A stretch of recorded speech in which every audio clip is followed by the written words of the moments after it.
Two recent stories out of Philly have fans buzzing and even caught the attention of insiders around the league. One centers around a player who's already turning heads and might have been the front office's smartest move in years. The other involves a young talent surprising behind the scenes, fighting for a spot in one of the most stacked position groups on the roster. Scouts are praising, coaches are excited, and the locker room feels like something big is brewing.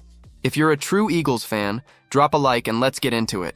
Somewhere in the Giants' front office, there's got to be a dented wall or two, maybe even a broken whiteboard, because letting Saquon Barkley stroll down the Jersey Turnpike and sign with Philly might go down as one of the biggest self-inflicted wounds in recent memory. The Eagles?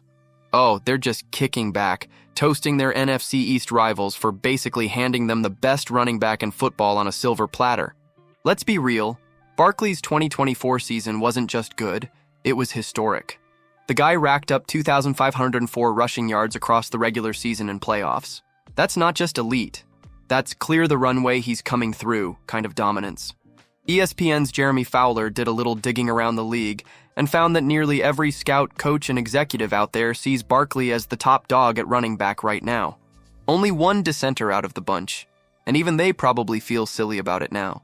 Crazy to think back to 2018, when former Giants GM Dave Gettleman got roasted for using the number 2 overall pick on a running back when some pretty solid QBs were on the board. Fast forward to now, and maybe Gettleman's sitting somewhere with a smirk and a cold drink thinking, told you so.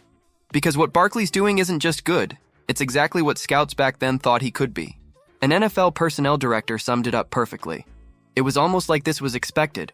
He just needed to get out of that bad New York offense. And while dudes like Derrick Henry still deserve love and respect, there's something different about Barkley. His ability to explode through the smallest cracks in a defense, shake off tacklers like they're mosquitoes, and accelerate into open space is just next level. His legs are like tree trunks, and good luck bringing him down on first contact. Now, heading into 2025, the hype isn't slowing down. The Eagles are basically running it back with almost the entire offense intact. Same monster O-line, same weapons outside. Barkley's primed to deliver another jaw-dropping season. Sure, Philly added A.J. Dillon and rookie Will Shipley, and yeah, they'll get their touches. But if anything, fewer carries might just make Saquon fresher, nastier, and even more dangerous down the stretch. Bottom line, Saquon Barkley is the real deal, and the Eagles might have just pulled off the greatest heist the NFC East has seen in years. And if you thought that first story was wild, wait till you hear this fresh update that could shake up the Eagles' depth chart. Aeneas Smith is finally feeling like himself again, and just in time to fight for his spot in a ridiculously stacked Eagles wide receiver room. After a rookie season derailed before it even got off the runway, thanks to a stress fracture discovered at the Combine, the former Texas A&M star is back, healthy, and ready to roll into training camp. Speaking at his youth football camp back home near Houston, Smith didn't hold back. "I feel real good this year," he said, noting he's not only healthier but also faster and leaner.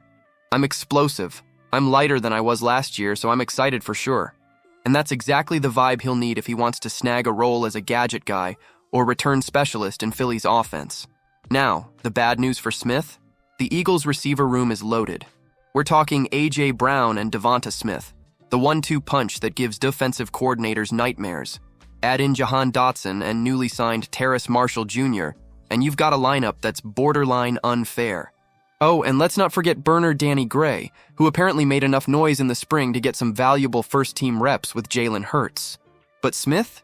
He's not intimidated. He's soaking it all in. He had a front-row seat to the Birds' Super Bowl run last season, even snagged a touchdown during his limited rookie snaps, and now he's hungry for more. Winning culture for sure. The bar, it's been set for a while now, Smith said. When you come in, there's no games. You've got to definitely put in that work for sure. He only caught 7 passes for 41 yards and a score in his freshman campaign, but his lone start came in Week 18 when the Eagles gave their stars a breather. Still, that taste of action, and of Philly's no-nonsense approach to greatness, clearly left a mark. Smith's back in the city on July 18th to grab his Super Bowl LIX ring, and you can bet he'll be flashing it with a grin. Man, definitely, I'm blessed, thankful. I'm just happy for the experience, and hopefully we're going to continue to get some more. And hey, he's not grinding alone. Helping out at his Texas camp was fellow second-year Eagle Jalix Hunt. the edge rusher out of Houston Christian, who's also spending the offseason staying sharp down south. These two young guns are hungry, focused, and itching to prove they're not just along for the ride in Philly. They want to help drive the bus. If things keep trending this way, Philly might have found two key pieces for a huge 2025 run. The talent is real, and expectations are rising. Don't miss a beat. Subscribe now and stay locked in.